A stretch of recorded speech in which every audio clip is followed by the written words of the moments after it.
जय माता दी। कैसे हैं आप सभी? आशा करती हूँ मेरी माता महारानी की कृपा से आप सभी कुशल होंगे। नवरात्रि में अष्टमी नवमी को हवन करने के लिए हमें जिस सामग्री की ज़रूरत पड़ती है वो है हवन सामग्री, रोली, चावल, गाय का उपला, गूगल, बताशे, लौंग, देशी घी और धूप और एक हवन कुंड। अब मैं बताती हूँ कि आगे की पूजा विधि कैसे होती है। सबसे पहले हवन कुंड पर रोली की बिंदियाँ जरूर लगा लीजिए क्योंकि हवन कुंड का पूजन करना जरूरी होता है। अब जिस जगह पर हमें हवन करना है उस जगह को पहले गीले कपड़े से पोंछ लेंगे क्योंकि पैर रखे होते हैं। उसके बाद उस जगह स्वास्तिक बना लीजिए या फिर एक रंगोली बना लीजिए, चौक पूर लीजिए, तभी हवन को रखा जाता है उस जगह, तभी हवन किया जाता है। अब मैंने स्वास्तिक बना लिया है क्योंकि मैं संक्षिप्त में वीडियो दिखा रही हूँ। अब हवन कुंड के लिए मैंने गाय का उपला है उसको पका लिया है, गरम कर लिया है। अब देखिए उसको हवन कुंड में रखकर आपके सामने हवन कर दिखाऊंगी कि कैसे हवन किया जाता है। यह हवन करना बहुत ज़रूरी होता है, तभी माता हमारी पूजा स्वीकार करती हैं। अब जैसे गाय के उपले पर थोड़ा सा कपूर डाल दिया तो उसमें माता की ज्योत प्रज्वलित हो गई है। अब उसमें पहले 3 घी की आहुतियाँ दी जाती हैं। पहली गणेश जी की, दूसरी गौरी मैया की यानी कि गौरी गणेश की आहुति, और उसके बाद तीसरी आहुति दी जाती है अपनी कुल माता की। तो इस प्रकार 3 आहुति हमें घी की देनी होती हैं। उसके बाद फिर हम चढ़ाते हैं पूजा सामग्री। तो पूजा सामग्री में हमें सबसे पहले चढ़ानी होती है लौंग। तो फूल वाली लौंग ली जाती है। आप ये देख लीजिएगा कि फूल ही लगे हों, ऐसा ना हो कि बिना फूल की लौंग आप चढ़ा दें। तो 2 जोड़े मतलब 2 लौंग को 1 जोड़ा बोला जाता है। तो 2 लौंग मिक्स करके घी में डुबोकर चढ़ा दी जाती है।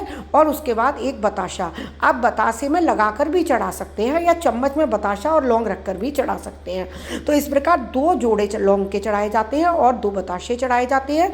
ये एक व्यक्ति की पूजा है, जितने लोग होते हैं उन सबको इसी प्रकार से पूजा करनी होती है। उसके बाद मैं ये गूगल चढ़ा रही हूँ और गूगल से माता बहुत प्रसन्न होती है इसकी धुनी से।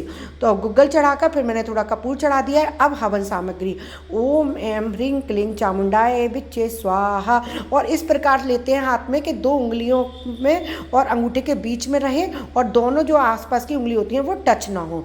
तो ओम एम ह्रीं क्लीं चामुंडाय विच्चे स्वाहा, ओम एम ह्रीं क्लीं चामुंडाय विच्चे स्वाहा। अब मैं धूप भी चढ़ा दे रही हूँ, तो इससे बहुत अच्छी खुशबू आती है और धुआं भी ज़्यादा होता है, तो जिससे पूरा घर सुगंधित हो जाता है और घर की जो नेगेटिविटी होती है वो बाहर निकलती है।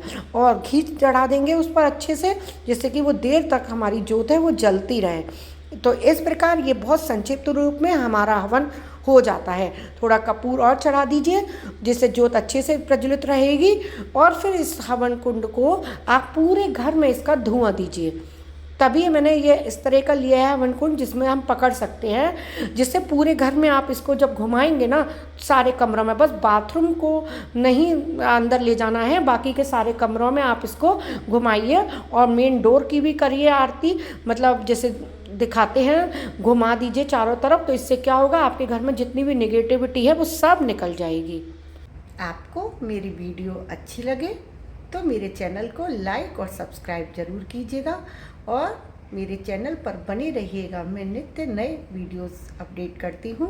कथा, कहानियाँ, ज्योतिष के सरल उपाय, व्रत विधि, त्यौहार, पूजा विधि का सब कुछ आपको मेरे चैनल पर मिल जाएगा। होममेड प्रोडक्ट्स, तो बने रहिएगा और अपने फ्रेंड्स के साथ शेयर भी कीजिएगा।